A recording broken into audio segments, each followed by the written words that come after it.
क्या मृत्यु के बाद पुनर्जन्म मिलता है? जानिए 10 रहस्य। जो जन्मा है वह मरेगा ही, चाहे वह मनुष्य हो, देव हो, पशु या पक्षी, सभी को मरना है। ग्रह और नक्षत्रों की भी आयु निर्धारित है और हमारे इस सूर्य की भी। पुनर्जन्म की धारणा सिर्फ भारत के धर्मों में ही पाई जाती है, जबकि पश्चिम के धर्म इस सिद्धांत को नहीं मानते हैं। परंतु सवाल यह है कि क्या मृत्यु के बाद पुनर्जन्म मिलता है और पुनर्जन्म आखिर होता क्या है? 1. 30 सेकंड में अगला जन्म। उपनिषदों के अनुसार एक क्षण के कई भाग कर दीजिए, उससे भी कम समय में आत्मा एक शरीर छोड़ तुरंत दूसरे शरीर को धारण कर लेता है। ये सबसे कम समयावधि है। सबसे ज्यादा समयावधि है 30 सेकंड। परंतु पुराणों के अनुसार यह समय लंबा की हो सकता है, 3 दिन, 13 दिन, सवा माह या सवा साल। इससे ज्यादा जो आत्मा नया शरीर धारण नहीं कर पाती है वो मुक्ति हेतु धरती पर ही भटकती है, स्वर्गलोक चली जाती है, पितृलोक चली जाती है या अधोलोक में गिरकर समय गुजारती है। 2. प्राणवायु से जुड़ा संबंध। सूक्ष्म शरीर को धारण किए हुए आत्मा का स्थूल शरीर के साथ बार बार संबंध टूटने और बनने को पुनर्जन्म कहते हैं। इसका उत्तर जन्म के उत्तर में ही छिपा हुआ है। दरअसल सूक्ष्म शरीर और स्थूल शरीर के बीच जो प्राणों का संबंध स्थापित है, उसका संबंध टूट जाना ही मृत्यु है और उसका जुड़ जाना ही पुनर्जन्म है। 3. मुक्त जरूरी। कर्म और पुनर्जन्म एक दूसरे से जुड़े हुए हैं। कर्मों के फल के भोग के लिए ही पुनर्जन्म होता है तथा पुनर्जन्म के कारण फिर नए कर्म संग्रहित होते हैं। इस प्रकार पुनर्जन्म के 2 उद्देश्य हैं। पहला, ये कि मनुष्य अपने जन्मों के कर्मों के फल का भोग करता है, जिससे वह उनसे मुक्त हो जाता है। दूसरा, ये कि इन भोगों से अनुभव प्राप्त करके नए जीवन में इनके सुधार का उपाय करता है, जिससे बार बार जन्म लेकर जीवात्मा विकास की ओर निरंतर बढ़ती जाती है तथा अंत में अपने संपूर्ण कर्मों द्वारा जीवन का क्षय करके मुक्तावस्था को प्राप्त होती है। 4. दूसरे जन्म की जाति। पुनर्जन्म के बाद मिलती है कौन सी योनि, यह सभी सोचते होंगे। जन्म को जाति भी कहा जाता है, जैसे उदाहरणार्थ वनस्पति जाति, पशु जाति, पक्षी जाति और मनुष्य जाति।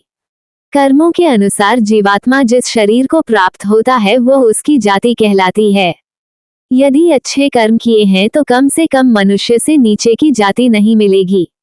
बुरे कर्म किए हैं तो कोई गारंटी नहीं। 5. पुनर्जन्म पर शोध। गीता प्रेस गोरखपुर ने भी अपनी एक किताब परलोक और पुनर्जन्मांक में ऐसी कई घटनाओं का वर्णन किया है जिससे पुनर्जन्म होने की पुष्टि होती है। विदमूर्ति तपोनिष्ठपम श्री राम शर्मा आचार्य ने एक किताब लिखी है, पुनर्जन्म एक ध्रुव सत्य। इसमें पुनर्जन्म के बारे में अच्छी विवेचना की गई है। पुनर्जन्म में रुचि रखने वाले को ओशो की किताबें जैसे विज्ञान भैरव तंत्र के अलावा उक्त 2 किताबें जरूर पढ़ना चाहिए। ओशो रजनीश ने पुनर्जन्म पर बहुत अच्छे प्रवचन दिए हैं। उन्होंने खुद के भी पिछले जन्मों के बारे में विस्तार से बताया है। इसी प्रकार बेंगलुरु की national institute of mental health and neuro sciences में क्लिनिकल साइकोलॉजिस्ट के रूप में कार्यरत डॉक्टर सतवंत पसरिया द्वारा इस विषय पर शोध किया गया था। उन्होंने अपने इस शोध को एक किताब का रूप दिया जिसका नाम है claims of reincarnation through empirical study of cases in India's. इस किताब में 1973 के बाद से भारत में हुई 500 पुनर्जन्म की घटनाओं का उल्लेख मिलता है। आधुनिक युग में पुनर्जन्म पर अमेरिका की वर्जीनिया यूनिवर्सिटी के वैज्ञानिक डॉक्टर इयान स्टीवेंसन ने 40 साल तक इस विषय पर शोध करने के बाद एक किताब रेनकार्नेशन एंड बायोलॉजी लिखी थी, जिसे सबसे महत्वपूर्ण शोध किताब माना गया है। 6. 8 कारणों से लेती आत्मा पुनर्जन्म। 1. भगवान की आज्ञा से। भगवान किसी विशेष कार्य के लिए महात्माओं और दिव्य पुरुषों की आत्माओं को पुनः जन्म लेने की आज्ञा देते हैं। 2. पुण्य समाप्त हो जाने पर संसार में किए गए पुण्य कर्म के प्रभाव से व्यक्ति की आत्मा स्वर्ग में सुख भोगती है और जब तक पुण्य कर्मों का प्रभाव रहता है वह आत्मा दैवीय सुख प्राप्त करती है। जब पुण्य कर्मों का प्रभाव खत्म हो जाता है तो उसे पुनः जन्म लेना होता है। 3. पुण्य फल भोगने के लिए कभी कभी किसी व्यक्ति द्वारा अत्यधिक पुण्य कर्म किए जाते हैं और उसकी मृत्यु हो जाती है, तब उन पुण्य कर्मों का फल भोगने के लिए आत्मा पुनः जन्म लेती है। 4. पाप का फल भोगने के लिए 5.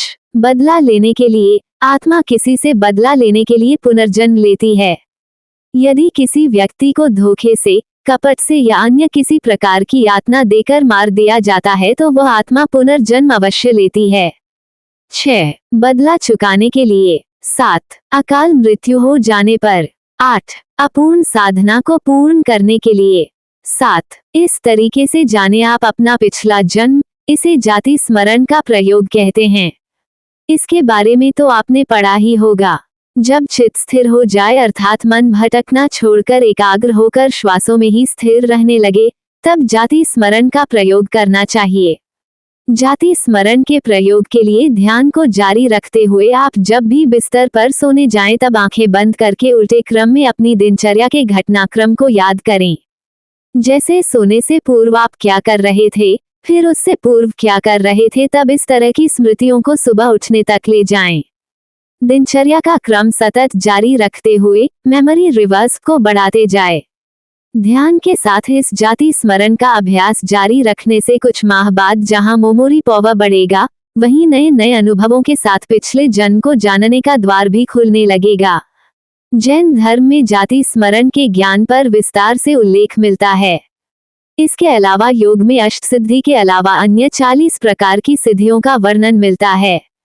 उनमें से ही एक है पूर्वजन्म ज्ञान सिद्धि योग। इस योग की साधना करने से व्यक्ति को अपने अगले पिछले सारे जन्मों का ज्ञान होने लगता है। ये साधना कठिन जरूर है, लेकिन योगाभ्यासी के लिए सरल है। सम्मोहन क्रिया से भी पिछला जन्म जाना जा सकता है।